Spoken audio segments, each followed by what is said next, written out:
गुरु जी को प्रणाम। गुरु जी की प्यारी संगत को प्रणाम।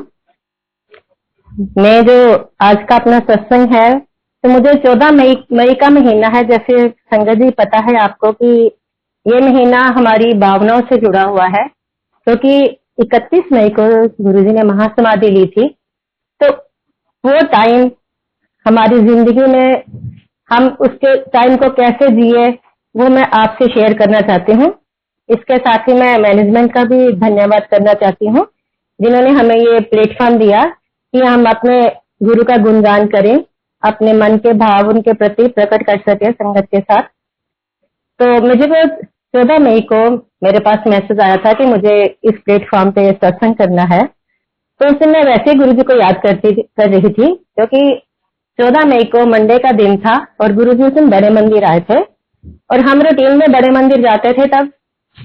तो उस दिन हम अपने टाइम पे मंदिर जा रहे थे, तो हमारे जैसे हम मंदिर वाली रोड पे पहुंचे तो पीछे पीछे गुरु जी की गाड़ी आ रही थी। तो मेरी बिटिया ने देखा तो वो कह रही, पापा पीछे ना गुरु जी की गाड़ी है। तो फिर अंकल ने गाड़ी साइड पे कर ली ताकि गुरु जी की गाड़ी आगे निकल जाए और हम फिर पीछे पीछे पीछे उस पे गाड़ी कर रही हमने। अंकल गाड़ी अपनी लगाने चले गए तो पार्किंग में। तब इतनी संगत नहीं होती थी, कम संगत होती थी। तो गुरुजी आगे आगे अंदर चले गए मंदिर के और हम अपने जोड़े उतार के अंदर जाने लगे। तो जैसे थोड़ी दूर गणेश जी पे मत्था टेका तो अभी वहां पर अंकल अनीश अंकल होते थे। उन्होंने बोला कि आंटी गुरुजी का आदेश है कि आज सब वापस चले जाओ मत्था टेक के यहाँ से। तो ठीक है, अब गुरुजी का आदेश है। तो हम गुरुजी आप तब मंदिर की रेनोवेशन हो रही थी, गुरुजी इनको देखने लगे सबको और हम वहीं खड़े हो गए। दोबारा से बाहर आने की कोशिश कर रहे थे, लेकिन मन वही था कि अब गुरुजी बुला ले, नहीं तो अभी वो ना गुरुजी को देखकर वैसे एक्साइटेड हो जाते थे, गुरुजी आए हुए हैं मंदिर। फिर ठीक है, आदेश हुआ, धीरे धीरे संगत बाहर निकलनी शुरू हो गई। अभी मेरे तो अंकल गाड़ी पार्क करके भी वापस नहीं आए थे। तो जैसे ही अंकल पहुंचे तो हमने कहा कि गुरुजी का आदेश है कि वापस घर चले जाओ। तो हम जैसे पलटे ना, फिर अनीश पीछे फिर भागा भागा आया। आंटी गुरुजी ने बोला कि आप अंदर आ जाओ। गुरुजी हर बात आपको पता हमारी दिल की बात जान लेते हैं। तो उसने बोला कि आंटी आप अंदर आ जाओ, लेकिन गुरुजी का आदेश है कि आज बिल्कुल शोर नहीं करना, चुपचाप बैठ के आप चुपचाप एक तरफ बैठ दो। और यहाँ पर कॉफी स्टैंड का एरिया है, सारी जितनी भी संगत थी सारी वहां पर बैठ गई। और गुरुजी ने एक राउंड लिया मंदिर का और लेने के बाद यहाँ वो जगह है ना, ये मंदिर के इस तरफ किचन वाली साइड पे जो लॉन बना हुआ, वहां गुरुजी चेयर लगा के बैठ गए। और फिर वहां जब बैठे, कहाँ तो गुरुजी हमें कह रहे थे कि जाओ जाओ। और जब हम वहां बैठे तो गुरुजी ने हमारे लिए चाय प्रसाद बनवाया। फिर गुरुजी ने समोसा प्रसाद भी था, वो भी दिया। उसके बाद गुरुजी ने पकोड़े आए हुए थे मंदिर में, वो प्रसाद दिया। और काफी देर हम बैठे रहे। तो 8 बजे मंदिर बंद हो जाता है, लेकिन उस दिन गुरुजी ने बिठाई रखा। और जब बिल्कुल काफी देर हम बैठे रहे तो गुरुजी ने अपने हाथों से फिर लड्डू प्रसाद बांटने शुरू कर दिए। एक एक संगत जा रही थी गुरुजी के पास और गुरुजी अपने हाथों से लड्डू प्रसाद दे रहे थे। तो ऐसे करते करते गुरुजी बीच बीच में किसी किसी संगत को कुछ कुछ कह भी रहे थे। तो ऐसे करते करते बहुत आनंद आया, बहुत अच्छा लगा हमें। तो उसके बाद गुरुजी चले गए। जैसे गुरुजी गए फिर हम भी अपने अपने घर वापस आ गए। उसके बाद ये हुआ कि हम जाते थे संडे के संडे एम्पायर स्टेट में। तो 6 मई को संडे का दिन था। तो हम जैसे एम्पायर स्टेट पहुंचे तो उस दिन बड़े उदासी वाले शब्द लगे हुए थे, जैसे शब्द कभी भी नहीं लगे गुरुजी के वहां। जैसे भी योग वाले हैं, वो माछीवाड़ी के जंगलों में गुरु गोविंद सिंह जी का थे कि वो शब्द रेगुलर नहीं चलते थे। तो मन में एक विचार आया कि आज गुरुजी ऐसे शब्द क्यों सुनवा रहे हैं, बड़े उदास वाले शब्द है। फिर उसमें एक शब्द था कि अगर आप गुरु के लिए 2 कदम चलते हो तो गुरु आपके लिए 100 कदम चलता है। तो वो भी मन में आ रहा था एक इधर, और एक मन में ये उदासी सी आ रही थी, पता नहीं ऐसे शब्द गुरुजी ने क्यों लगाए, आगे कभी लगे नहीं। चलो एनीवे शब्द वगैरह हुए और हम ना बिल्कुल ऊपर बैठे थे। गुरुजी का आदेश था कि आप ऊपर जाके बैठो। तो हम बिल्कुल कोने में बैठते थे और हमारी लंगर प्रसाद की टर्न सबसे लास्ट में आती थी। जैसे हम नीचे लंगर प्रसाद की लास्ट काल की हुई आवाज आई तो हम नीचे गए तो देखा सब भर चुका था। हम फिर दोबारा पीछे उलट के पीछे आने लगे तो एक अंकल ने हमें इशारा किया कि आप कितने लोग हो। तो हमने इशारा किया 4 लोग हैं। आगे भी हम गुरुजी के पास जब भी जाते थे हमारी फैमिली को कभी भी 4 लोगों को इकट्ठा नहीं मिला था, ना मेरे को, अंकल को, बच्चों को। हमारे यहाँ से होता है इकट्ठे बैठ भी जाते थे, तो मेरी इस थाली में टर्न आ जाती, अंकल की उस थाली में आ जाती टर्न, तो इकट्ठे कभी नहीं बैठे थे। उस दिन गुरुजी ने ब्लेस करना होगा, तो हम चारों को उन्होंने स्पेशल एक जगह पर थोड़ी सी कारपेट बिछा के उसमें हमारी वो लंगर प्रसाद की प्लेट रख के चारों को, और गुरुजी के हम बिल्कुल पास, यहाँ गुरुजी है और बिल्कुल गुरुजी के जो नीचे मैट बिछी होती है उसके ऊपर हम बैठे हुए थे, और वो लंगर प्रसाद हमसे खाया नहीं जा रहा था। हम ये सोच रहे थे कि कैसे अब गुरुजी बैठे हैं, एक तरफ एक बार तो मेरी बैग थी पीछे, पर फिर भी खाया नहीं जा रहा था। ये लग रहा था कि गुरुजी के चरणों में इतना, और गुरुजी कितनी फ्रेग्रेंस आ रही थी उस लंगर प्रसाद में, और साथ में गुरुजी बैठे। बहुत गुरुजी ने ऐसा था, बस जो मैं एक्सप्लेन नहीं कर सकती वर्ड में कि वो क्या महिमा थी उनकी। ऐसे वो दिन निकल गया।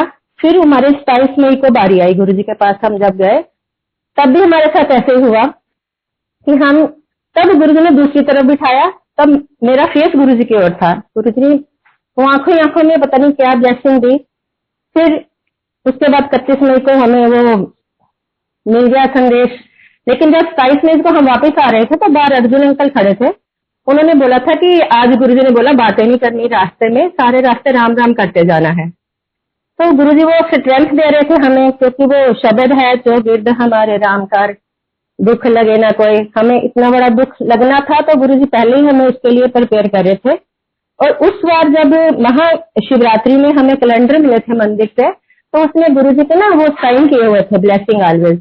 तो मन में ये भी विचार आ रहा था कि गुरुजी ने ऐसे को लिखा ब्लेसिंग ऑलवेज। उसे दिल में ये होता था कि गुरुजी जैसे पहले जलंधर से चंडीगढ़ आए, चंडीगढ़ से इधर आगे जीके में, शायद अब गुरुजी फिर कहीं यहाँ से जा रहे हो दिल्ली से, दिल में ऐसे ख्याल आते थे। लेकिन गुरुजी की महिमा हम नहीं जान सकते, ना हम बता सकते हैं। तो चलो फिर 31 मई आ गई। वो हमारे लिए बड़ा वो था दिन कि गुरुजी को ये समझ नहीं आ रही थी कि अब हम क्या करेंगे। वो हम लग रहा था हम अनाथ हो गए। तो जैसे ही वहां मंदिर में बैठे हुए थे, सत्संग चल रहा था उन दिनों में, रोज मंदिर में सुखमनी साहब जी का पाठ होता था शाम को 3 से 5 बजे तक। तो वहां बैठे बैठे एक दिन वो मन तो उदास था ही, तो मन में ये आता था कि गुरुजी अब आप पता है जा नहीं सकते, कहीं कहाँ हो। तो एक दिन ऐसे मैं सोच रही थी तो मुझे इतनी जोर से गुरुजी की फ्रेग्रेंस आई, और लेकिन इतनी फ्रेग्रेंस मैं गुरुजी के पास रह के भी नहीं आई, और वो लग रहा था उस फ्रेग्रेंस को मैं पी रही हूँ। मतलब मैं उसको, खुशबू ऐसी थी कि जैसे मैं अंदर पीती जा रही हूँ। और उसके बाद ही मेरा मन ऐसे शांत हो गया। एक दिन मैं ऐसे बैठी थी तो गुरुजी का बड़ा स्वरूप था, मेरे आंखों से आंसू अपने आप ही निकल रहे थे। तो मेरी बेटी कह रही मम्मा सामने देखो। मैंने सामने देखा तो गुरुजी का इतना स्माइलिंग फेस, ऐसा लग रहा था कि गुरुजी साथ में वो हो रहे हैं। तो उसके बाद मैंने कहा नहीं गुरुजी आप आपके लिए रोएंगे नहीं, आप तो कहीं जा ही नहीं सकते, आप तो हमारे अंशंग हो। तो उसके भी संकेत हमें गुरुजी ने दिए। जब गुरुजी ने महासमाधि ली संगत जी, तो थोड़े दिनों के बाद मेरी तबीयत, हम परेशान रहते थे, तबीयत बहुत खराब हो गई। तो उसके बाद अंकल जब आए तो अंकल मुझे कहते क्या हुआ तेरे को। मैं तो पता नहीं, मैं डाउन फील कर रही हूँ, मेरे से कुछ उठा नहीं जा रहा, किया नहीं जा रहा। तो कहते चल डॉक्टर पे। मैं कहा नहीं कोई बात नहीं, आज का दिन देख लेते हैं, फिर कल देखेंगे। तो हम उस दिन जल्दी सो गए। 10 साढ़े 10 बजे मेरे फोन की रिंग हुई है। तब हमारे पास इतने मोबाइल नहीं थे, एक ही मोबाइल था घर में। तो उसमें रिंग हुई तो मैंने वो कह रहे शिव जी हैं। तो मैं कह रही पता नहीं इनका तो घर में आशु नाम है, तो ये शिव कौन कह रहा है। मैंने सोचा इनके ऑफिस से फोन होगा, मैंने इनको उठाया। मैं क्या आपके ऑफिस से फोन है। इन्होंने फोन पकड़ा और वहां से आवाज आ रही है शिव जी। कहते हाँ जी बोल रहा हूँ। कहते की हाल थोड़ी मिसिज का। अब ये समझ नहीं आ रही कि कौन, मैं बीमार हूँ, किसी को क्या पता मैं बीमार हूँ या कुछ बात है। और आवाज हमें जानी पहचानी लगी, लेकिन समझ नहीं आई कौन है। और ये मुझे कह रहे किसी का रॉन्ग नंबर है। तो फिर वो कह रहे हैं, फिर वो पूछ रहे, कहते हाँ, फिर हम पूछने लगे आप कौन हो। कहते मैं कपूर बोल रहा हूँ अमृतसर से। हम सोचे कि हम तो कुछ करना है, पंडित है, और कपूर पता नहीं हमारा कोई रिलेटिव ही नहीं है। वो घूम गए हम, कौन है कपूर। फिर उन्होंने कहा कि किसने बताया आपको ये बीमार है। तो कहते मुझे ना दृष्टि से पता चला। हमने फिर सोचा कि नहीं कोई रॉन्ग नंबर ही है, ऐसे बोल रहे हैं। कहते कोई नहीं चिंता ना कर, ठीक हो जाएगी सवेरे, ठीक हो जाओ सवेरे तक। वो ही सेंटेंस फिर मन में ये आया कि ये तो आवाज जानी पहचानी है, लेकिन समझ कुछ नहीं आया। हम सो गए। और सुबह जैसे उठे तो एक आंटी मंदिर में जाती थी हमारे साथ ही। तो उनका मुझे फोन आ रहा है कि क्या आपकी तबीयत खराब थी रात को। मैं कहा तेरे को कैसे पता चला। तो कहते मेरी सीआईडी ना बहुत स्ट्रॉन्ग है, मुझे पता चल गया है कि मुझे तो सुबह सुबह अभी गुरुजी ने दर्शन दिए हैं, और वो कह रहे कि जा उसको बोल दे, ऐसे रोती रहती है, डाउन रहती है, मैं तो कितने भी नहीं गया, मैं अच्छी है जाऊँ। तो इतने में बच्चे उठे, तो बच्चों से भी हमने बात की, तो बच्चे कहते हैं मम्मा अपना अपना वो देखो, उसमें इनकमिंग जो कॉल है उस फोन में, उसमें कुछ कोई भी इनकमिंग नहीं थी कॉल। ये गुरुजी जाने, सुबह मेरी तबीयत बिल्कुल ठीक थी, और मैंने किसी से बात ये शेयर भी नहीं की, क्योंकि पर्सनल सत्संग होते हैं, गुरुजी हमें कैसे ब्लेस करते हैं, क्या करते हैं, गुरुजी को पता है। और सबका कनेक्शन गुरुजी के साथ अपना अपना है, सबकी जर्नी अपनी है। ये नहीं कि इसी के साथ ऐसा हुआ तो हम भी, हमारे साथ क्यों नहीं हुआ, या उसके साथ ऐसा, उसने ऐसा किया तो हम भी ऐसा करें, ये नहीं है। ये हमारा अपना कनेक्शन है।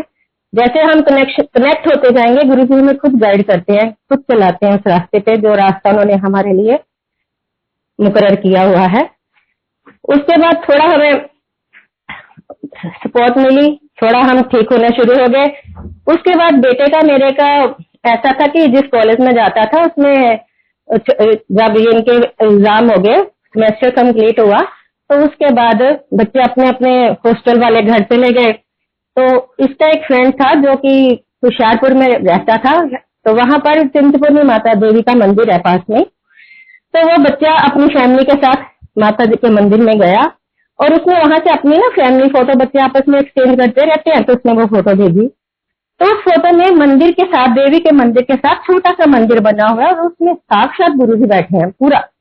अब वो बच्चा था, वो रात को देख रहा, तो वो कह रहा चिंतपूर्णी माता जी के मंदिर में गुरुजी का मंदिर कैसे आ गया। तो उसने मुझे जगाया, कहता मम्मी आप कभी चिंतपूर्णी माता के मंदिर में गए हो? मैं कहा हाँ बेटे गई हूँ मैं। कहता इधर आना, देखना वहां गुरुजी का मंदिर भी है। मैं कहती नहीं बेटा, वहां गुरुजी का मंदिर तो ये बड़ा मंदिर ही है, गुरुजी का मंदिर तो नहीं है वहां। कहता आप देखो जरा आओ। संगत जी आप सच मानोगे, बिल्कुल वो गुरुजी साक्षात वहां बैठे, व्हाइट पर उन्होंने पिंक बॉर्डर का चोला डाला हुआ था, और वही गुरुजी का स्वरूप हमारे बेटे के रूम में लगा हुआ था। तो वो गुरुजी वही दिखाते गए हमें कि मैं हर कहीं मैं हूँ, आपसे दूर नहीं हूँ। तो ये गुरुजी की कृपा है। गुरुजी, उसके बाद गुरुजी के साथ हमारे जो पहली की जर्नी है वो मैं आपसे शेयर करना चाहूंगी। एक बार शिवरात्रि की सेवा चल रही थी मंदिर में, तो मेरे अंकल और एक अंकल और थे, बाकी उन्होंने जब लंगर प्रसाद की बारी आई तो नीचे आंटी आवाजें दे रहे थे कि अंकल आप आ जाओ, पहले लंगर प्रसाद कर लो, बाकी की सेवा बाद में कर लेना। तो अंकल कह रहे नहीं नहीं, बाकी अंकल तो आ गए। तो अंकल कहते नहीं, हम ना थोड़े बिल्कुल लास्ट पे है, और अब बिल्कुल अंदर तक जाके हम सेवा कर रहे हैं, तो अब अगर हम निकल आए ना तो फिर हम करके आएंगे। तो वो हंसने लगे। आंटी कहते हैं अंकल फिर लंगर प्रसाद खत्म हो जाएगा। तो अंकल कहते नहीं नहीं, गुरुजी के होते लंगर प्रसाद कैसे खत्म होगा। ऐसे आपस में बात हो रही थी, तो चलो सेवा चलती रही। इधर हम सब ने लंगर प्रसाद कर लिया, और जब अंकल ये दोनों नीचे आए तो लंगर प्रसाद वाकई खत्म हो चुका था। तो ये कह रहे आंटी लंगर, कहते अंकल कोई बात नहीं, मैंने ना वो भेजा है बहादुर को, वो कुछ ना कुछ लेके आता है। तब इतना वो नहीं था, कुछ मिलता भी नहीं था मंदिर के पास से। तो कहते कोई नहीं, थोड़ी में ब्रेड या कुछ ना कुछ ले आएगा। इतनी देर में देखो गुरुजी का फोन आ जाता है वहां से, एम्पायर स्टेट से, और पूछने लग गए सेवा के बारे में कि सेवा कैसे चल रही है, क्या हो रहा है, सब पूछ के फिर कहते हैं लंगर प्रसाद आप ही कर दियो तुसी। तो आंटी कह रहे कि आंटी है ना कुछ बना के ले आती है अंकल गुरुजी, और वो हम मिल बांट कर सब खा लेते हैं। तो कहते लंगर प्रसाद हो गया?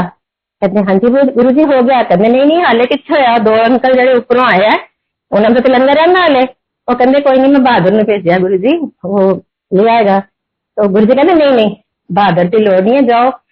आप मानोगे संगत जी, कभी हम गुरुजी के टाइम पे किचन के आगे से भी नहीं निकल सकता था कोई, ये देश था गुरुजी का, अंदर जाना तो बहुत बड़ी बात होती थी। तो कोई भी प्रसाद को छू भी नहीं सकता था, जो प्रसाद लंगर प्रसाद रात के लिए बनता था। तो गुरुजी ने उसने आदेश दिया कि जाओ वो जो दाल बनी हुई है उस दाल के साथ 8-10 जो चपातियां वो लाके अंकल को, दोनों अंकल को वो खिला दो। ये गुरुजी की ब्लेसिंग थी। और वो प्रसाद, वो दाल गुरुजी ने खिलाई। मतलब मेरे कहने का ये मतलब नहीं, गुरु हमारा कहीं भी बैठे हैं, हमारे बारे में सब कुछ जानते हैं, हम क्या कर रहे हैं, क्या हमारे साथ बीत रही है, कुछ बताने की, कुछ कहने की कुछ भी जरूरत नहीं है, सिर्फ एक कनेक्शन की जरूरत है गुरु जी के साथ। तो वो सब जानते हैं हमारे। उसके बाद जो है कि एक बार मेरे अंकल बड़े मंदिर में हम जब गए ना, नए नए जाना शुरू हुए, तो हमें कुछ इतना पता था, संगत इतनी होती भी नहीं, तो कुछ पता नियम का पता भी नहीं होता रह, जो हमें कुछ कह देता कोई वही हम मान लेते। तो एक बार हमने गए तो कुछ लोग जो है शिव जी पे पहले मत्था टेक रहे थे, कुछ लोग जो है गुरु जी की गद्दी पे मत्था टेक रहे थे। तो एकदम मुंह संगत होने के कारण ना हम कंफ्यूज हो गए कि पहले हम शिव जी पे मत्था टेके कि पहले गद्दी पे मत्था टेके। तो अंकल ने पहले मत्था टेका, गद्दी पे टेका, फिर शंकर जी पे टेका, लेकिन मन में वो डाउट चल रहा था कि मुझे मत्था कहाँ टेकना है पहले, ये डाउट उनके मन में भी चल रहा था। उसके बाद हमने वहां पर बैठे सत्संग सुना। सत्संग के बाद वो जो प्रसाद था, प्रसाद ग्रहण किया। प्रसाद ग्रहण करके हम आज्ञा लेने के लिए जब वहां आए तो अंकल ने जैसे शंकर जी के आगे मत्था टेका तो शंकर जी के कंधे तक का जो था वो शंकर जी थे, ऊपर जो है गुरु जी का फेस था बिल्कुल। तो गुरु जी ने उनको ये समझा दिया कि आप पहले वहां मत्था टेक लो चाहे यहाँ मत्था टेक लो, दोनों तरफ मैं हूँ, मैं ही सब जगह हूँ, तो इसलिए कहीं भी मत्था टेको मेरे को ही वो प्राप्त होगा। तो ये गुरु जी की महिमा है। उसके बाद एक बार गुरु जी गुड़गांव में आए थे 2006 में। तो तब जो है कि सेवा बांटी गई थी संगत को। तो हम सब यहाँ पर जहाँ ये लाइब्रेरी क्लब है यहाँ पर गुड़गांव में, वहां पर जहाँ गुरु जी आए थे वहीं पर जो है सेवा चल रही थी और सबको सेवा बांटी जा रही थी कि इसकी क्या ड्यूटी है, किसकी क्या ड्यूटी है। सब कुछ जब फाइनलाइज हो गया तो एंड पे आरती की टुकड़ी आई। कहते अंकल की आरती के लिए कुछ ऐसा करो कि डिसिप्लिन, गुरु जी आ रहे तो डिसिप्लिन पूरा मेंटेन हो, भगदड़ नहीं मचनी चाहिए आरती के टाइम पे। तो हम ऐसे करते हैं कि पर्चियां निकाल लेते हैं, सब आंटियों के नाम लिखवा के जिस जिसकी पर्ची आएगी उस आंटी को फिर हम आरती के लिए अलग से पहले से बिठा देंगे ताकि हलचल न मचे उस समय। तो सबने अपने अपने नाम दे दिए। तो मैंने ऐसे नाम नहीं दिया, मैंने कहा पता नहीं आता भी है, इतनी संगत है, हमारा नाम पता नहीं आता भी है कि नहीं आता, मैंने नाम नहीं दिया। तो जैसे ही वो पर्चियां कलेक्ट कर रहे थे तो मेरे अंकल कह रहे तुम्हारी पर्ची, मैंने कहा मैंने तो नाम लिखा ही नहीं। कहते नहीं दे रहे। मैंने फिर चलो वो गुरु जी की इच्छा होती है, हमारी इच्छा कुछ नहीं होती। तो मैंने अपनी पर्ची उसमें डाल दी। संगत जी 7वें नंबर पे मेरा नाम निकल आया और सब मुझे ऐसे मुबारकें देने लगे कि देखो आप अपनी दे नहीं थे ऐसे पर्ची, और गुरु जी की इच्छा थी। तो उस समय मैंने साक्षात गुरु जी की आरती की। ये मतलब हम लोग कुछ समझते हैं लेकिन होता वही है जो गुरु हमारे लिए उन्होंने फिक्स किया है और जो वो चाहते हैं वही हमारी लाइफ में फिर होता है। ये मैं इसलिए बता रही हूँ कि आरती का वो हो गया। उसके बाद इतने साल फिर गुड़गांव में तो एनुअल सत्संग होता रहा, गुरु जी के आगमन दिवस के रूप में हम मनाते रहे। लेकिन जब ये मंदिर की तरफ से दोबारा 2018 में या 19 में जब हुआ सत्संग, तो मैं तब की बात बता रही हूँ कि गुरु आपका जब आपके साथ है तो आपको कैसे कैसे वो, अगर वो जो चाहता है वो आपको पॉसिबल हो जाएगा करना। तो हम जैसे मत्था टेकने गए स्टेज के पास तो आगे वीआईपी एरिया की तरफ से हम निकल रहे थे। तो मुझे एक अंकल कहते हैं आंटी आप ये फर्स्ट रो में आप यही बैठ जाओ। मैं कहा नहीं अंकल मैं तो पीछे जाके बैठूंगी। मैं अपने दिल में सोचा आगे आगे बैठना ठीक है, पीछे जाके आराम से बैठते हैं। मैं थी, मेरे साथ एक मेरी आंटी और थी, हम दोनों गए थे। तो हम पीछे चलने लगे, आगे फिर गए तो फिर एक अंकल कहते हैं आंटी ये आगे बैठ जाना पहली वाली रो में आप। फिर थोड़ा मेरे को वो लगा कि पता नहीं बार बार क्यों कह रहे हैं, फिर भी मैंने कहा नहीं अंकल हम पीछे जाएंगे हाथ जोड़ के। उसके बाद एक अंकल आए, उन्होंने तो ऐसे दोनों पकड़ के ना मुझे कहते बैठ जाओ आंटी यहाँ पर जगह खाली पड़ी है। तो मैं बैठ गई। थोड़ा दिल में मुझे डर भी लग रहा था कि ये वीआईपी एरिया, पता नहीं यहाँ बैठना है नहीं बैठना। बैठ गई। मैं कहा चलो ठीक है गुरु जी जैसे आपकी। तो इस प्रकार जैसे आरती की बारी आई तो उन्होंने कहा कि आरती के लिए आंटी खड़ी हो जाए। तो मैंने खड़ी हुई, मैंने अपने उसको भी बोला आंटी जो मेरे साथ थे, मैं क्या आंटी हमारा पता नहीं क्या सिस्टम है यहाँ पर आरती का, तो हम नहीं खड़े होंगे आरती में, कोई बात नहीं बैठ के आरती कर देंगे संगत की तरह। उतने में एक अंकल आए, कहते आंटी आप पहली रो में नहीं हो। मैं क्या हूँ? कहते उठो फिर आरती के लिए क्यों नहीं उठ रहे। तो मैं अंकल के कहने से ना मैं फटाफट मैं भी उठ गई, वो आंटी भी उठ गई। और मानोगे संगत जी जब मेरे हाथ में आरती की थाली आई तो उधर वो पिछले वाली जो गुरु जी की आरती थी 2006 वाली वो उस पे चल रही थी। सेम टाइम पे उधर मेरे हाथ में थाली है और उधर मेरी उसमें फोटो आ रही है। तो मेरी आंखों में आंसू थे कि वो गुरु का प्यार भी, हम चाहे कुछ भी भूल जाएं लेकिन गुरु हमें कभी नहीं भूलता, वो हमारे हमेशा संग रहता है। तो ऐसे गुरु जी ने हम मुझे एक न्यू लाइफ दी है संजय जी। 2012 से मैं ना पहले बहुत हैवी थी, हेल्दी थी, मोटी थी, और मेरे घुटनों में भी प्रॉब्लम रहती थी। 2012 में मेरा अपने आप वेट कम होना शुरू हो गया। तो पहले तो मैंने सोचा चलो अच्छी बात है, हो रहा है, लेकिन मैं कुछ नहीं कर रही थी, ना मैं कोई एक्सरसाइज कर रही थी, ना कोई डाइटिंग कर रही थी। जैसे दिसंबर आई, 2000 दिसंबर जनवरी, तो तब मुझे ना नोटिस करना शुरू कर लिया सबने, और कहने लगे कि आपका वेट लूज हो रहा है, तो आप ऐसे करो एक बार डॉक्टर को दिखा लो। तो मैंने कहा नहीं ठीक है, गुरु जी कर रहे हैं ना, अच्छी बात है, कम हो रहा है। उसके बाद वो भी जनवरी निकल गई, फरवरी निकल गई, मार्च में गुरुजी ने मुझे दर्शन दिए सपने में, और गुरुजी ने मुझे दिखाया कि मैं बेड रिडन हो गई हूँ। तो गुरुजी कहते हैं कि तेरा आगे जाके यह हाल होना है, लेकिन मैं होने नहीं देंगा, तेरा 10 किलो वेट कटावांगा। कोई कहेगा तेन शुगर है, कोई कहेगा तेन थायराइड है, कुछ नहीं है, तेन किसी दसन की भी लोड़ नहीं, बस हो जा। तो मैं अब जब मुझे सब डरा रहे थे कि चेक करवाओ चेक कराओ, तो मैं और फिर हो गई, ठीक है गुरुजी ने बोल दिया तो बात ही कोई नहीं है। ऐसे करते करते मई आ गई 2013 की, और सब ने कहना शुरू कर दिया कि आपका ना बहुत वेट कम हो गया है। घर में भी सबको चिंता होनी शुरू हो गई कि मेरे इतने से बड़े शरीर से इतना छोटा शरीर हो गया, स्किन मेरी ऐसे होगी। तो अंकल कहते एक बार ऐसे कर, तू चेकअप करवा ले। मैं कहा नहीं, जब गुरु जी कहेंगे मैं फिर चेकअप करवाऊंगी, मैं नहीं करवाऊंगी ऐसे। फिर वो हो गया, अंकल कहते नहीं करवा ले, ऐसा ना हो कि दिन निकल ही जाए बीच में से। तो चेकअप के लिए गए हम, तो वहां पर सारा एक फुल बॉडी चेकअप का पैकेज था, वहां चेकअप करवाया। जब रिपोर्ट आई संगत जी, मेरी 500 शुगर थी फास्टिंग में। अब वो इतने देर से थी, कितने महीनों से थी, ये मेरे गुरु को पता है या मुझे पता है, लेकिन इतने होने के बावजूद भी मुझे किसी तरह की कोई प्रॉब्लम नहीं थी, कोई मेरे एनर्जी में कमी नहीं थी, कोई मेरे फिजिकली मुझे कोई चक्कर नहीं आता था, कोई प्रॉब्लम नहीं थी।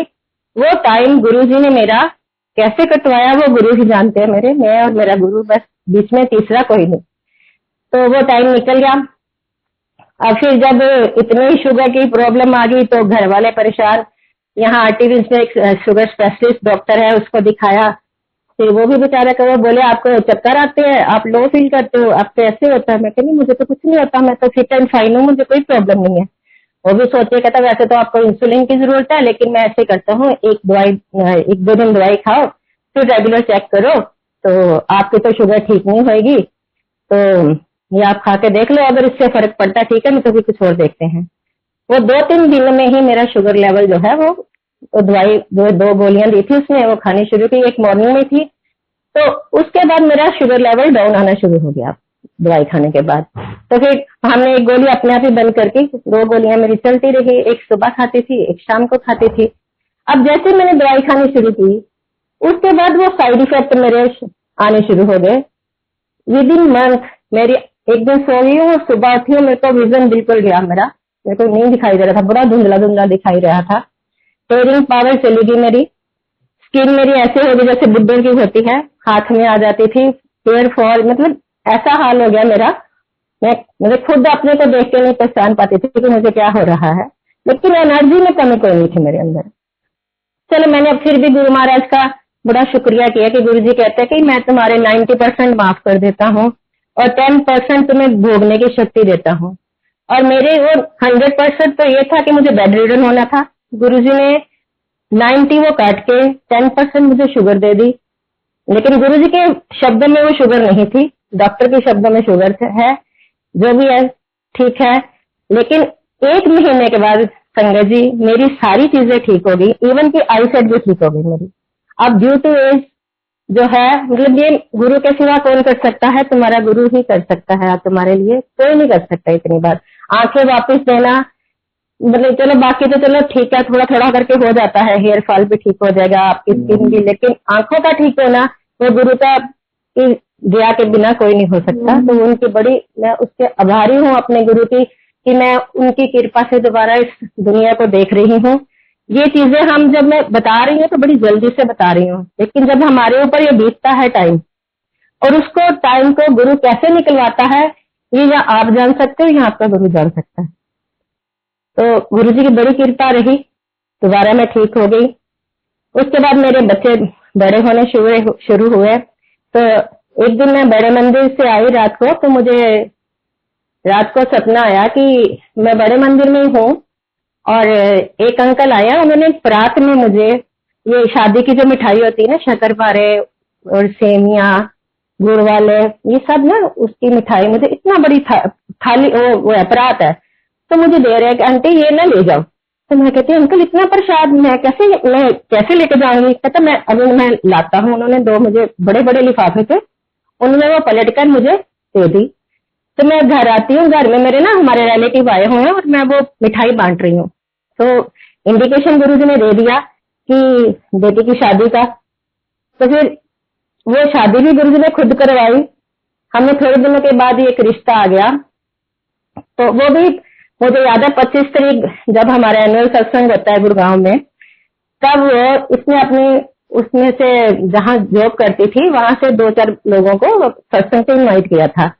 तो उनमें से एक फैमिली ऐसी थी कि जिन्होंने लड़की देखने जाना था। तो वो कहते चलो अच्छा तुम्हारी उसने बुलाया है तो हम ऐसे करते हैं कि मत्था टेक के ना फिर निकल जाएंगे।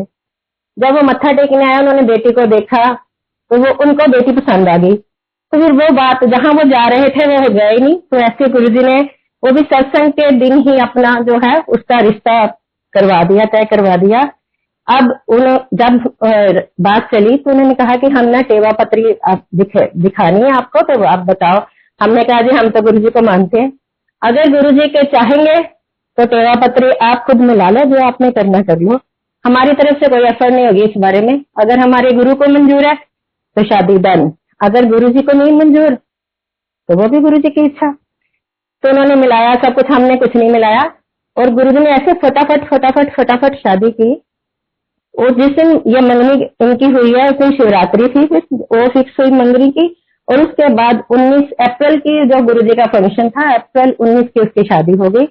और एक दिन मैं नहा रही थी तो गुरुजी की मुझे आवाज आई है कि मैं लड़का, मैं सोच रही थी मन में कि लड़का तो हमने देख लिया, ज्यादा इंक्वायरी की नहीं गुरुजी, अब पता नहीं। तो गुरुजी कहते हैं चलिए मैं तो लब के दिखता है तो क्यों चिंता करनी है। तो ऐसे गुरुजी हमें संभालते हैं, हमें किस तरह के भी किसी तरह से भी वो ना वो नहीं होने देते गुरुजी। गुरुजी के साथ जुड़ने के बाद हमारे जिंदगी का जो नजरिया ना वो बदल जाता है। हम हर चीज को ये ऐसा नहीं कि कुरकुर नहीं होती या दुख नहीं आते, सब होता है, लेकिन उसका जो लेवल है वो हम कम हो जाता है, जल्दी पॉजिटिव हो जाते हैं। तो कोई त्योहार है, कोई कुछ है, गुरुजी ने उसका मीनिंग ही हमारे लिए बदल दिया है। एक बार लोहड़ी का दिन था, तो हमने हमारे किसी रिलेटिव के घर पहली लोहड़ी थी शादी की, तो हमें वहां जाना पड़ा। तो दिल में ये था कि जब गुरुजी के पास जाते हैं तो गुरुजी अपने हाथों से प्रसाद देते, तो वो बड़ा अच्छा लगता। अब क्या हमें वो रिश्तेदारी में भी जाना खल रहा था कि कैसे जाए, फिर वो दुनियादारी निभानी पड़ती है। तो हम चले गए, वहां गए तो दिल बार बार दिल में यही गुरुजी के पास होते हैं, गुरुजी के पास जाते। तो ये चल रहा था, ठीक है। वहां से अटेंड करके हम खा पी के घर आ गए। तो नीचे भी हमारी सोसाइटी में भी लोहड़ी सेलिब्रेट हो रही थी, हम नीचे बैठे थे अभी। तो हमारे जो गुरु फैमिलीज जाती हैं सोसाइटी में से, तो वो लोग गए हुए थे। तो वहां से एक आंटी आई मुझे और मेरी गोदी में उसने प्रसाद डाला। प्रसाद डाल के कहती है ये ना लो गुरुजी ने आपके लिए भेजा है। और मैं बड़ी हैरान, गुरुजी ने मेरे लिए भेजा? कहती हाँ गुरुजी सबको ना एक एक पैकेट दे रहे थे, मेरी गोदी में पहले एक डाला, फिर एक और डाल के कहते हैं ये उसको दे देना, जब उन्हें दे दो जी घर बैठे कुड़कुड़ कर दी मैं गुरुजी को गई नहीं प्रसाद दे दी। तो जो गुरु हमारी इतनी सी बात को, वो आप समझ सकते हो कि इतनी सी बात को भी समझ सकता है और उसके लिए वो आगे बढ़ के आपको दे रहा है। और बाकी चीजें तो बहुत, मतलब कि ये इतनी चीज है, बाकी चीजें क्या क्या करता होगा वो गुरु हमारे लिए, वो गुरु जी ही जानते हैं। तो गुरु जी की बहुत कृपा है गुरु महाराज की। एक बार गुरु जी की तरफ से हमें शादी के लिए ऐसा होता था, किसी की शादी होती थी ना, तो गुरु जी खुद ही कहते थे इतने कार्ड मुझे दे देना। और वो गुरु जी रैंडमली किसी संगत को, गुरु तो रैंडमली नहीं करते थे, किसी संगत को वो कार्ड पर पकड़ा देते थे। और वो हम एज ए गुरु जी के रिप्रेजेंटेटिव बन के शादी में जाते थे। बड़ा अच्छा लगता था कि हम गुरु जी की तरफ से शादी, अपनी घर की शादियां नहीं इतनी अच्छी लगती थी, वो गुरु परिवार की शादियां इतनी अच्छी लगती थी। तो वो एक बार हमें भी अवसर मिला, गुरु जी की तरफ से कार्ड मिला था तो शादी पे जाने का। तो हम वहां पर गए, तो हमें कुछ वहां और तो कुछ है नहीं था, गुरु जी आए हुए थे, हम तो गुरु जी के चरणों में सब बैठे रहे आराम से। फिर गुरु जी ने देखा नहीं है तो उठ ही नहीं रहे, कहते थे मैंने देखना आयो कि खान पीन आयो, जाओ पहले खा पी के आओ। गुरुजी ने हमें भेजा, लेकिन हम खाते खाते भी वो ध्यान हमारा गुरुजी की तरफ ही था। फिर हम गए तो गुरुजी ने फिर हमें वहां पर भी अपने हाथों से प्रसाद बांटा संगत को। और एक कोई बंदा रेलवे का बहुत बड़ा आया था, तो गुरुजी उसको कहते हैं कि ये मेरी संगत है। जब गुरुजी ने इतना बोला ना कि ये मेरी संगत है, तो आप मानोगे नहीं संगत जी, हमारे ऐसे गूज़बम्प हो रहे थे कि गुरुजी ने हमें अपना कहा, हमें और कुछ नहीं चाहिए दुनिया में। जब उन्होंने कहा दिया कि ये मेरी संगत, और हमें संगत बनना कोई आसान नहीं है। गुरुजी कहते थे कि कईयों का तो कई साल एडमिशन ही नहीं होता। तो अब वही ना, वो एक प्रूफ दे देते थे कि मैंने आपको अपनाया। हम क्या है, सब इतने तो अच्छे नहीं है, लेकिन फिर भी उनकी मेहर है, उस मालिक ने हमें अपने चरणों में जगह दे रखी है, धूल के समान है। फिर गुरुजी ने वहां से निकले और गाड़ी तक चले गए, तो सारी संगत पीछे पीछे गुरुजी को सी ऑफ करने आ रही थी। तो हम भी पीछे चल रहे थे। हम तो चल रहे थे, लेकिन गुरुजी ऐसा था जैसे भाग रहे हो, मतलब कि हम बड़ी तेज चल रहे थे कि गुरुजी के, तब भी हम गुरुजी से पीछे थे। तो गुरुजी से गाड़ी में बैठे, सबने मत्था टेका हमने। तो गुरुजी का ना दुपट्टा वो जो लिया हुआ था, वो जैसे दरवाजा बंद करने लगे तो बीच में आ गया। तो मेरे दिल में आया कि पता नहीं मैं हाथ लगाऊं ना लगाऊं गुरुजी का दुपट्टा। तो बीच वो दो तरफ हो जाता है ना, दुविधा आ जाती है कि उठाऊं कि ना उठाऊं, गुरुजी को हाथ लगाऊं कि ना लगाऊं। तो जैसे मैंने दिल में अपने किया कि जय गुरुजी, और ऐसे दुपट्टा अंदर किया, तो गुरुजी मेरी तरफ देख कहते हैं जय गुरुदेव। ऐसे जैसे मेरे जो मन में है, तो एकदम से वो बोले जय गुरुदेव जय गुरुदेव। तो मैं थोड़ा ऐसे हो गई। तो हर पॉइंट में गुरुजी ने ऐसे संभाला हमें। और देखो, अपने पेरेंट्स के साथ सबको बहुत प्यार होता है। तो मेरे मदर भी गुरुजी को बहुत मानते थे। तो मेरे मामा आए भी थे, एक बार दर्शन के लिए भी आए थे गुरुजी के वहां, यहाँ पर एम्पायर स्टेट, वो पंजाब में रहते हैं, तो यादा नहीं आ पाते थे। एक बार मम्मी की तबीयत बहुत खराब हो गई, तो एकदम से इनको इमरजेंसी में ले गए। मैं यहाँ थी, तो मैंने अपने भाई से बोला कि हम आ जाएं, लुधियाना में है मेरे पेरेंट्स। तो कहते नहीं हम भी, तो कहते बाहर ही बैठे हैं, आप आके क्या करोगे, मैं आपको पूरी अपडेट देता रहूंगा, तो आप वहीं बैठो, जब कोई भगवान ना करे कुछ हो तो हम आपको बता देंगे। तो दोपहर को मैंने जैसे खाना बनाया, तो गुरुजी को भोग लगाया, भोग लगा के थोड़ी देर बैठी। तो गुरुजी मुझे क्या दिखा रहे हैं, मैं सोई नहीं, जाग रही हूँ, और गुरुजी मुझे ये दिखा रहे हैं कि मम्मी का रूम है, और मम्मी के चारों तरफ पाइप्स लगी हुई हैं, मुंह पे भी, साइडों पे भी, पूरा पाइप ही पाइप है। और गुरुजी आते हैं, गुरुजी आके वो सारी पाइप्स निकाल के ऐसे जोर से फेंक देते हैं। तो मैं अपने दिल में ये सोच रही हूँ, मैं कहीं मेरा ध्यान रहता ना मम्मी की ओर, तो इसलिए ना मेरे को ऐसा फील हो रहा है कि, तो मैं खाना लगा रही हूँ, तो अंकल ने उसी समय फोन किया ब्रदर को। उनको नहीं पता कि ये मुझे दिखा है। तो ब्रदर को पूछा, तो कहता अभी अभी मम्मी को ना आईसीयू में शिफ्ट किया है। तो गुरुजी वो भी बता गए कि तुम्हारी मम्मा को मैंने अभी वहां से निकाल के आईसीयू में किया है। आईसीयू में आके मम्मी की तबीयत फिर खराब हो गई थी, तो फिर हमें उन्होंने बुला लिया कि आप आ जाओ, मम्मी ठीक नहीं है। तो हम जैसे तैसे पहुंचे, लेकिन वही गुरुजी की कृपा, गुरुजी ने वो जो उनका टाइम था, वो मम्मी को होश नहीं थी, कार्मिक अकाउंट गुरुजी ने जब पूरे करने हैं, तो उनका तरीका भी अपना है गुरुजी का, कैसे उन्होंने पूरे करवाने हैं। वो ये ना, जो किसी की जो बीमारी उसकी दवा, सबके लिए एक रूल नहीं होता, ये गुरुजी को पता होता है। तो बेहोशी में मम्मी का वो जो सारा टाइम, गंदा टाइम था, जो भी उनके कार्मिक अकाउंट्स थे, वो गुरुजी ने हॉस्पिटल में ही कंप्लीट करा दिए। क्योंकि जब हम मम्मी से मिलने जाते थे, तो मम्मी होश में नहीं होते थे, बेहोशी में कह रहे होते थे कि मुझे ये लोग बहुत मारते हैं, मुझे ये बहुत मारते हैं, मेरे ना पेट पे नाचते हैं। वो एक्चुअली क्या पता उनके साथ क्या हो रहा था, तो वो बता तो पाते नहीं थे। लेकिन थोड़े दिनों के बाद मम्मी ठीक हो गए, ठीक होके घर भी आ गए, घर आ गए। और ये दिवाली के आसपास की बात है, जनवरी तक मम्मी की कोई दवाई नहीं थी, बिल्कुल ठीक थे। और अचानक जनवरी को मम्मी सोए जो है, मम्मी सो गए। तो हमें फोन आया कि मम्मी गुरुजी की शरण में चले गए। हम यहाँ से वहां पहुंचे, ठीक है, वो जो होती दुनियादारी, वो रीते रिवाज करने पड़ते हैं, माँ से प्यार भी है। लेकिन जैसे ही हम वहां से वापस आए हैं, तो मेरी एक फ्रेंड काशी विश्वनाथ वहां पर गए हुए थे, तो मुझे उनका फोन आ रहा है वहां से, कहाँ हो तुम? मैं क्या, मैं तो पंजाब में आई हूँ। पंजाब में क्यों आई हुई है? है कि ऐसे ऐसे मेरे मम्मा गुरु जी के शरण में चले गए हैं। तो कहते मैं ना अभी दोपहर को थोड़ी देर के लिए मैंने नैप ली है, तो उसमें मुझे गुरु जी कह रहे हैं कि ऐसा लग रहा है, गुरु जी कह रहे हैं अपनी उन्हें फोन कर लिया सहेली नो, उन्होंने कहा रो ना मम्मी मेरे को है। तो जैसे उन्होंने कहा तो संगत जी आप मानोगे, देखो जाना तो सब में है, अगर गुरु आपको ये कह रहा है कि मैं लेके जा रहा हूँ तो इससे अच्छी मौत तो मैं कहती दुनिया में है ही नहीं। तो गुरु जी ने ऐसे संभाला, शायद वो हम दुख बर्दाश्त ना कर पाए, लेकिन गुरु जी उसको साथ साथ आपको इतनी शक्ति देते हैं, इतना सब देते हैं कि आप जो है उस सब कुछ सह जाते हो। तो हमारे घर में धीरे धीरे सब गुरु जी से जुड़े हुए हैं। तो मेरा भतीजा है जो अभी एयरफोर्स में है, उस बच्चे को ये धुन थी कि मैंने एयरफोर्स में ज्वाइन करनी है। उसका कई जगह पर वहां एक बार उसने पेपर दिया, रिजेक्ट हो गया, दूसरी बार भी दिया तो रिजेक्ट हो गया।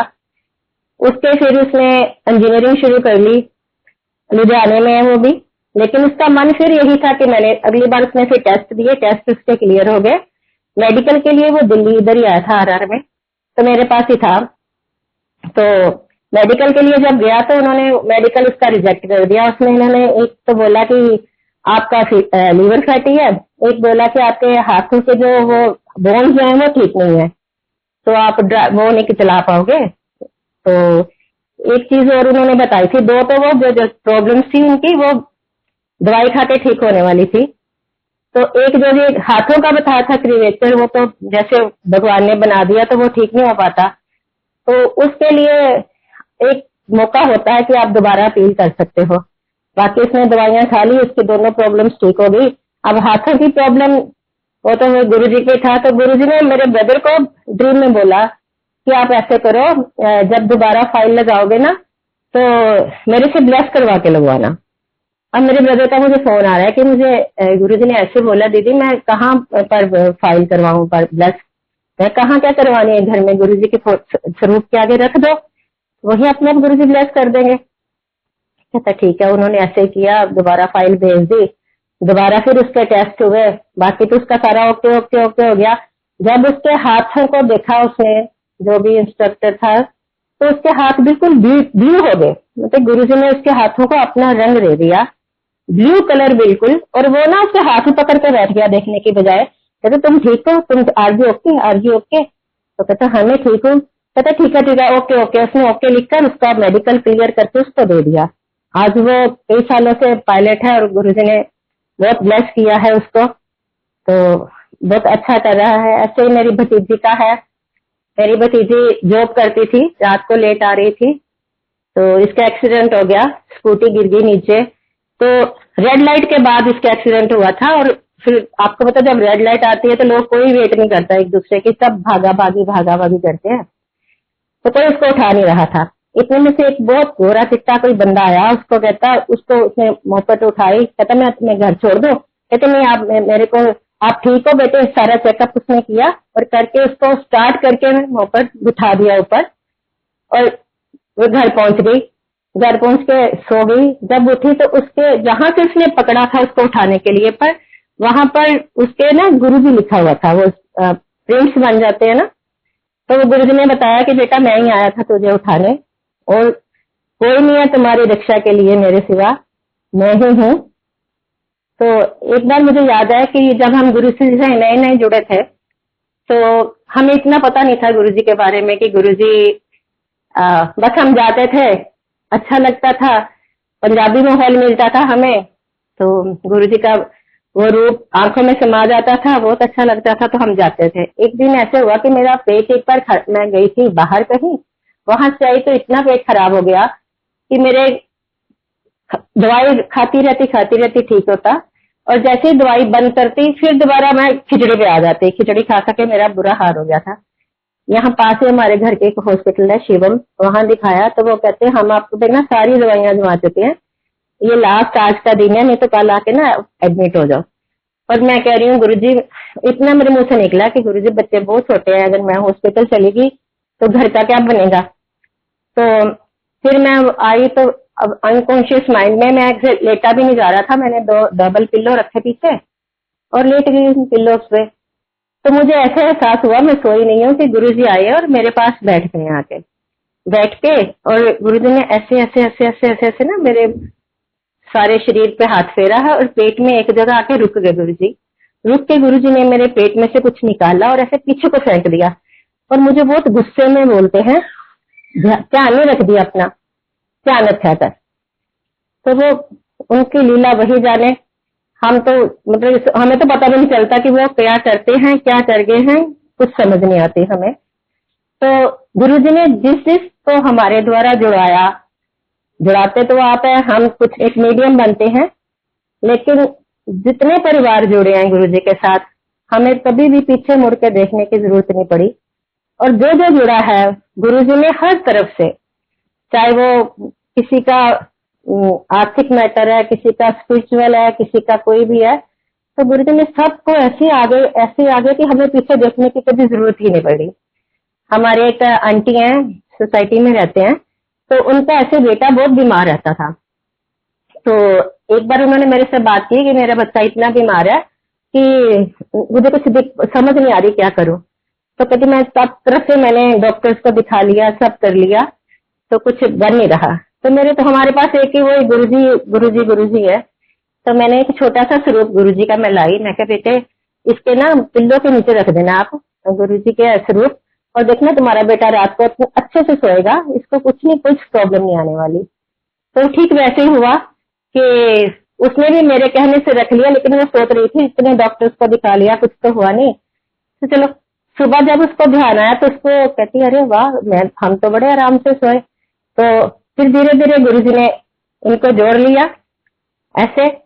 और ऐसे मेरे ब्रदर का है कि मेरा ब्रदर वहां पर जाता था पहले, यहाँ रामा शरणम है, वहां पर वो सेवा भी करता था, वही मानता था। तो जैसे हम गुरुजी से जुड़े ना, तो वही गुरुजी गुरुजी गुरुजी गुरुजी होनी शुरू हो जाती है कि गुरुजी ने ऐसे कर दिया, गुरुजी ने वैसे कर दिया, इसका सत्संग सुना, उसका सत्संग सुना। तो बाकी वो जोड़ना कब है वो गुरुजी को पता है, किसको कब कैसे कहाँ जोड़ना है। तो 2006 की बात है, न्यू ईयर का था गुरुजी का फंक्शन। तो हमने इसको बोला कि तू आजा न्यू ईयर के फंक्शन पे, गुरुजी के दर्शन कर ले। तो उसका मन नहीं था, लेकिन वो हमारे कहने से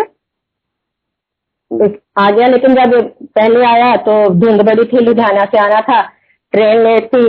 फिर वो कोई चलते हैं घर, आज नहीं जाते, हम चलते हैं, फिर कभी चले जाएंगे। और गुरुजी का बुलावा था, तो ट्रेन लेट चली। लेकिन लेट चलने के बाद भी वो ट्रेन इतनी जल्दी पहुंची जैसे हवाई जहाज हो। हमें था कि इनका अभी ट्रेन चली है तो काफी लेट आएगी, अंकल सेवा पे गए अच्छा मंदिर। तो मुझे कहते जैसे ही उनको बोलना कि आप यहाँ तक पहुंच जाओगे ना सोनीपत, तो मुझे फोन कर दें ताकि मैं मंदिर से आके उनको पिक कर लूंगा, जल्दी पहुंच जाएंगे। तो इनका तो बड़ी जल्दी फोन आ गया कि हम पहुंच भी गए। मैं हैरान, मैं क्या आप कैसे पहुंच गए इतनी जल्दी। तो अंकल अभी आए भी नहीं थे, चलो नहाए धोए तैयार हुए, हम सब मंदिर पहुंच गए। तो हम सब जब वॉशरूम चले गए तो ये जेंट्स लोग पहले चले गए मत्था टेकने। तो हम जाने लगे तो मेरा ब्रदर फिर आ गया। तो मैं क्या तू भी गया नहीं मत्था टेकने? कहता नहीं नहीं मैं मत्था टेकाया हूँ, लेकिन मेरा ना दोबारा जाने को मन कर रहा है। मैं क्या नहीं नहीं, बड़े फंक्शनों में ना ऐसे नहीं करते। मैं क्या बहुत संगत होती है, और गुरुजी को ये मत सोचना कि पता नहीं है, गुरुजी डांट देंगे तो मुझे मत कहना कि मैं पहली बार आया था मुझे डांट पड़ गई। तो कहता नहीं नहीं मैं देखता, मेरा दिल कर रहा है दोबारा जाने का। मैं क्या आ जा भाई।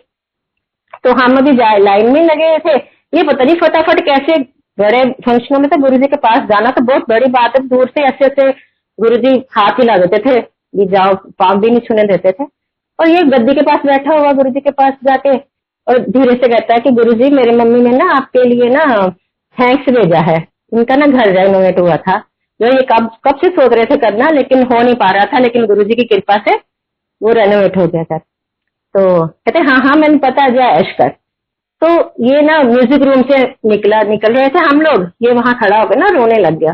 तो मैंने तो सोचा गुरुजी ने डांट दिया, ये चला गया पास, इसको पड़ गई। इसको रोते देखा, मेरी भी आंखों में आंसू आ गए कि पहली बार आया है, और मुझे पता नहीं था ये क्यों रो रहा है। मेरे पास मेरे पीछे पीछे मेरी सिस्टर थी, उसने भी देखा, बहन भाई दोनों रो रहे हैं, वो भी रोने लगी। फिर बाहर आके पता चला कि गुरुजी ने तो ब्लेस किया है। और बड़ी ये छोटी बात नहीं है संगत जी, ये बहुत बड़ी बात है कि जो बंदा फर्स्ट टाइम आया, हम तो इतने जब से जा रहे हैं, गुरुजी ने कभी नहीं ऐसे कहा कि आ जाओ ऐसे पास नहीं बुलाया और उसको पहली बार में गुरुजी ने कर दिया, ब्लेस कर दिया। अब वो भी सारे परिवार बहुत जुड़ा हुआ है गुरुजी के साथ। सब जो है सब पे गुरुजी की कृपा है। तो ऐसा गुरुजी ने कर दिया है। मेरा बेटा बेटी, मेरी बेटी ने जब कंसीव किया था तो उसको खाना नहीं पच रहा था बिल्कुल भी। तो जैसे ही खाती थी वोमिट हो जाता था। ऐसे करते थे 1-2 महीना बीत गए तो हमें बड़ी चिंता होती थी कि इस टाइम पे अच्छी डाइट की जरूरत होती है और बेटी खा ही नहीं पा रही। तो एक दिन हम सत्संग पे गए थे। तो वैसे मेरे अंकल बिल्कुल प्रसाद नहीं लाने देते सत्संग से। वो कहते नहीं जाओ, गुरु जी का आदेश है, यहाँ खाओ तो वो दवाई है, घर में ले जाओ तो मिठाई है बिल्कुल। तो उस दिन वो पता नहीं बार बार मेरे मन में ये आ रहा था कि उसके लिए मैं चपाती प्रसाद ले जाऊं, चपाती प्रसाद ले जाऊं। तो मैंने पर कहा नहीं, मैं कि अंकल गुस्सा करेंगे कि तू फिर मैंने तेरे को पता नहीं कि नहीं लेना प्रसाद, घर में लेके जाना जब तक कोई ना दे। अभी मैं सोच ही रही हूँ अपने मन में, नहीं तो एक अंकल आए, उन्होंने एक चपाती प्रसाद ना उसमें रोल किया हुआ था सिल्वर फॉइल में। आंटी आंटी ये लो प्रसाद ले जाओ। मैं बड़ी हैरान कि ये कौन प्रसाद दे गया। तो मैंने घर आई तो मेरे मन में था कि बेटी को दूंगी, तो मैंने इसको कहा तू खा ले, धीरे धीरे खा, चाहे इसको खा जरूर। और संगत जी सच मानो वो प्रसाद खाने के बाद उसका ऐसा हो गया कि उसको भूख लगने लगी, डाइजेस्ट होना शुरू होने लग गया। तो वो एक बार मुझे कहती है, देखो मम्मा कि मेरे को जो प्रॉब्लम थी डॉक्टर को नहीं पता चला, मेरे पेरेंट्स को नहीं पता चला, लेकिन मेरे गुरु को पता था। और उसने कैसे जरिया बनाया कि मेरे को उन्होंने भेजा। तो गुरु जी का पता नहीं कैसे कैसे किसको कैसे ब्लेस कर दें। एक बार की बात है कि हम एम्पायर स्टेट में जब लंगर प्रसाद लेके आज्ञा लेने गए गुरु जी के पास, तो गुरु जी ने टॉफियां प्रसाद बांट रहे थे। तो सबको दे रहे थे ऐसे अपने हाथों से ट्रॉफी। तो मैंने देखा मेरे अंकल आगे थे, अंकल ने ली तो अंकल ने हाथ, अब जेंट्स के हाथ तो बहुत बड़े होते हैं, अंकल ने ली तो उनकी टॉफी नीचे गिर गई। तो मैं अपने दिल में सोच रही भी नहीं, नीचे नहीं गिरना चाहिए प्रसाद। जैसे मैं गई गुरु जी के पास, मैंने फटाफट अपना शर्ट ऊपर कर दिया, मेरे को लगता मेरे पे संभाएगी नहीं। तो वो ऐसे ही करके मैंने दुपट्टा साथ में फटाफट लेके हम जैसे गाड़ी में बैठे तो मैंने काउंट करनी शुरू की। मेरे पास 40 टॉफीज, मतलब कि गुरु जी ने एक हाथ से दी, वो इतनी टॉफीज थी तो कई दिन तक हम वो प्रसाद खाते रहे। तो गुरु जी जब देते हैं तो देने पे आते हैं तो पता नहीं क्या क्या दे देते हैं, हमें लेना नहीं आता, हमारी झोली छोटी बढ़ जाती है। लेकिन गुरु जी के पास इतनी खुशियां हैं, इतनी खुशियां हैं। अगर हम बैठ के सोचें अपनी पुरानी लाइफ और अब की लाइफ, ये जमीन आसमान का उसमें अंतर है। अगर गुरु जी के शरण में हम नहीं होते तो आज पता नहीं कहाँ होते और क्या हुआ होता, बेड रिडन हो गई होती मैं तो, क्योंकि मैं तो देख चुकी अपनी फ्यूचर, उन्होंने मुझे दिखा चुके हैं मेरा। तो मैं मेरे शुक्राना भी करूं तो बहुत छोटा वर्ड है शुक्राना, उनका तो हम रोम रोम हमारा कर्जदार है। लेकिन अगर हमें दुख आते हैं या कुछ नहीं होता है तो उसमें भी हमारा कल्याण है। गुरु जी कैसे कल्याण करते हैं, वो इतने बड़े बड़े दुखों को ऐसे छोटे छोटे करके तुम्हें स्ट्रेंथ देके सबसे पार कर देते हैं। तो वो कबीर जी की बानी में है कि गुरु कुम्हार शिष्य कुंभ है। तो वो तो एक कुम्हार की तरह हमें बना रहे हैं, हमारे अंदर की जो गड़गड़ काड़े खोट हमारे को गड़गड़ते हैं, हमारे अंदर की जो बुराइयां हैं उनको निकालते हैं। तो कई बार उनको लिए हार्ड स्टेप भी लेने पड़ते हैं, लेकिन क्या कहते हैं ना कि अंतर हाथ सहार दे। अंदर से तो हमें हाथ का सहारा देते हैं, लेकिन बाहर से जो चोटें लगती हैं हमें, उनके अंदर भी उनके हाथ का सहारा होता है और हम इस तरह उन चोटों को सह पाते हैं, बर्दाश्त कर पाते हैं। तो इसलिए संजय जी मेरा तो यही आपसे अनुरोध है कि अपना कनेक्शन बनाओ, अपना कनेक्शन बनाओ। गुरु जी हर चीज का जवाब देते हैं। जब हम लोग जाते थे, कोई हमारे पास कोई ऐसा सोर्स नहीं होता था जो हमें गुरु के बारे में बताए। गुरु जी के वहां जब शब्द चलते थे, पॉज होता था ना, शब्द चेंज होता था, तो हमें अपनी ही सांस की आवाज इतनी क्लियर सुनाई देती थी, पिन ड्रॉप साइलेंस, और गुरु जी के सिवा कुछ नहीं नजर आता था तब वहां पर। तो उन शब्दों में ही गुरु जी हमें हमारे क्वेश्चन का आंसर देते थे, हमें और कोई बताने वाला नहीं होता था। एक बार की मुझे ये बात याद है कि गुरु जी अपने हाथों से कुछ बांट रहे थे, मेरे आगे वाले को भी मिला, मैं बीच में मुझे नहीं मिला। मेरे पीछे एक संगत थी, गुरुजी ने उनको भी दिया। बुरा लगता है क्योंकि हम इंसान हैं कि गुरुजी पता नहीं क्या दे रहे थे, मुझे नहीं दिया, गुरुजी ने उनको भी दे दिया, उनको भी दे दिया। चलो बैठ गए आके, जैसे बाहर निकल, अभी हम बैठे हैं तो शब्द चला कि दाता दात रखी हाथ अपने, जिस भावे तिस देवे। तो गुरु जी ने वही क्लियर कर दिया कि दात तो मेरे हाथ में है, जो मुझे पसंद है मैं उसको दूंगा, या जो उसके योग्य है मैं उसको दूंगा। पहले हम वही ना अपना पात्र साफ कर लें, उसके योग्य तो हो जाए कि गुरु जी की चीज वो हम ग्रहण कर सके। तो उनको उसको ग्रहण करना, उसके लिए हमें बार बार अपने पात्र को साफ करने की जरूरत है, अपने मन को साफ करने की, अपने तन को साफ करने की। किसी तरह की जो त्रुटियां हैं हमारे अंदर, हमें खुद तो दिखती नहीं है, अगर कोई कहता है तो हमें गुस्सा आ जाता है देखने में। तो हमें कोशिश करनी है कि हम एक सच्ची संगत बने, जो हमें आदेश मिलता है गुरु का, कहीं से भी गुरु जी का कुछ पता चलता है, हमें भटकाव में नहीं आना, गुरु के साथ जुड़ना है। जितना गुरु से जुड़ेंगे उतना पाएंगे, जितना संगत में जुड़ेंगे वो बंबल पूसे में पड़ जाएंगे, फिर कुछ नहीं मिलेगा हमें। हम उसको देखेंगे उसने यह कर लिया, उसको देखेंगे ये कर लिया। अब वैसे ये काल ऐसा चल रहा है, तो हमें गुरु से जितना जुड़ेंगे उतना लोगों से दूर रहेंगे, उतना हमारी भलाई है। मतलब ये मैंने यही सीखा है, बाकी सबका अपना अपना विचार है। हाँ, सत्संग सुनो, शब्द सुनो, लोगों से जुड़ो, प्यार से जुड़ो, लेकिन पीछे मतलब वो है कि अपना कनेक्शन डायरेक्ट लगाओ गुरु जी के साथ, तो फिर ही आप यहाँ से कुछ प्राप्त कर पाओगे। बाकी मालिक देने वाले हैं, सब करने वाले वही हैं। तो अंग रहते हैं, हम सबका भला करते हैं।